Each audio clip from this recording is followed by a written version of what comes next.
ગુજરાતીઓનું મોટે ભાગે ઉપવાસનું મહત્ત્વ જ એ છે કે ખાવાનો પ્રકાર અલગ હોય, પણ ખાવાનું તો પેટ ભરીને બેઉ ટાઈમ.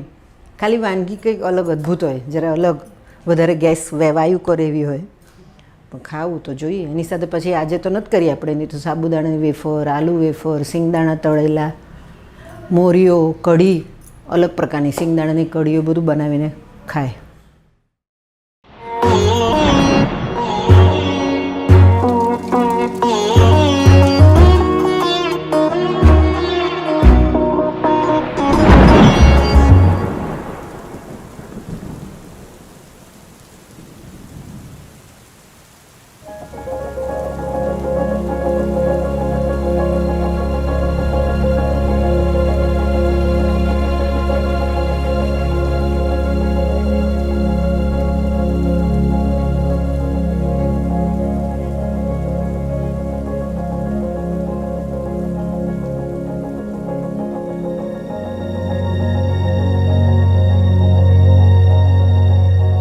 એકચ્યુઅલી ઉપવાસમાં ઇન્ડિયન કસ્ટમ્સ પ્રમાણે તો પાણી પણ નહીં પીએ તો વધારે સારું, જેનાથી આપણી તબિયત સારી રહે. અઠવાડિયામાં એકવાર કરીએ કાં તો 15 દિવસે એકવાર પાણી વગર પણ કરીએ તો વધારે સારું, અને ન રહેવાય તો ફક્ત પાણી પીને મારા હિસાબે ઉપવાસ કરવો જોઈએ, એ વધારે સારું છે.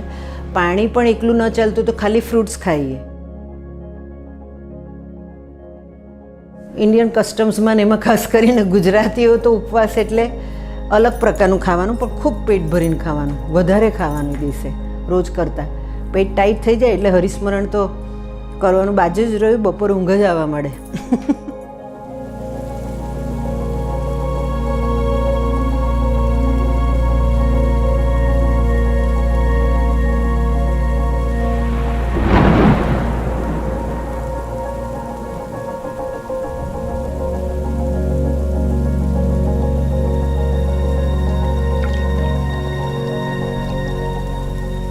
વધારે ઉપવાસ મોન્સૂન ટાઈમે આવે, કારણ કે ત્યારે આપણી પાચન શક્તિ થોડીક નબળી હોય, એટલે મોન્સૂનમાં વધારે શ્રાવણ મહિનો કરે છે ઘણા લોકો, એક ટાઈમ ખાય કાં તો ખાલી એક જ વસ્તુ પર ખાય. ચૈત્ર મહિનાના ઉપવાસ કરે છે.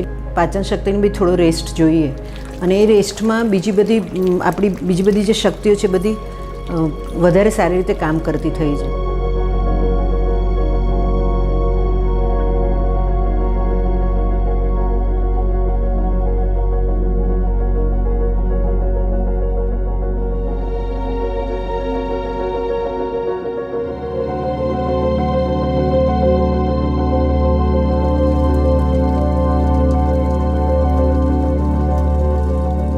ગુજરાતી કલ્ચર અને ઇન્ડિયન કલ્ચર મોટે ભાગે આખા હિન્દુસ્તાનમાં જ ખાવાનું એ બહુ prime most important thing of life છે.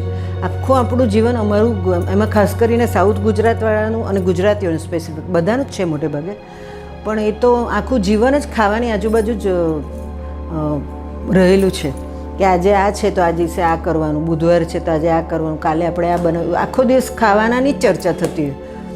બધા લોકો મોબાઈલ લઈને બપોરના, ધારો કે વર્કિંગ લેડીઝ ન હોય, વર્કિંગ લેડીઝ હોય તો ટ્રેનમાં જોતા હશે, તો મોબાઈલમાં મોટે ભાગે કુકિંગ શોઝ જોતા હોય કે આ કેવી રીતે બનાવવાનું. ભલે પછી નાસ્તામાં બનાવશે બટાકા પૌવાનો ઉપમા જ, પણ જોશે જાત જાતના નાસ્તા. અને પછી બધા જ પુરુષો કે આટલી બધી વાનગી જો બનાવે તો શું નાસ્તામાં બટાકા પૌવા કે થેપલા. એ ખૂબી છે.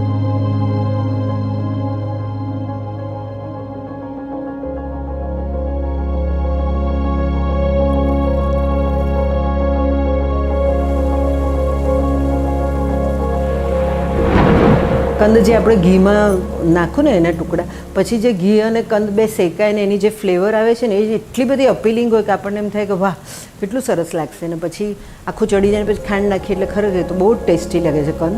અને જે આ બીજી ખીચડી બનાવી છે આપણે ત્રણેય વસ્તુ ભેગી કરીને, એનો ટેસ્ટ બી બહુ સરસ હોય છે, પણ એમાં આદુ મરચાં આપણી ભાષામાં ફૂટતા એટલે વધારે પડતા નાખવાના, અને સિંગદાણા ઘણા નાખવાના, કોથમીર કોપરું, એટલે ખાવા બેસીએ તો મજાનું લાગે, ટેસ્ટી લાગે. એ સાથે દહીં ખાવું પડે ઘણું, દહીં લીધા વગર ન ખવાય.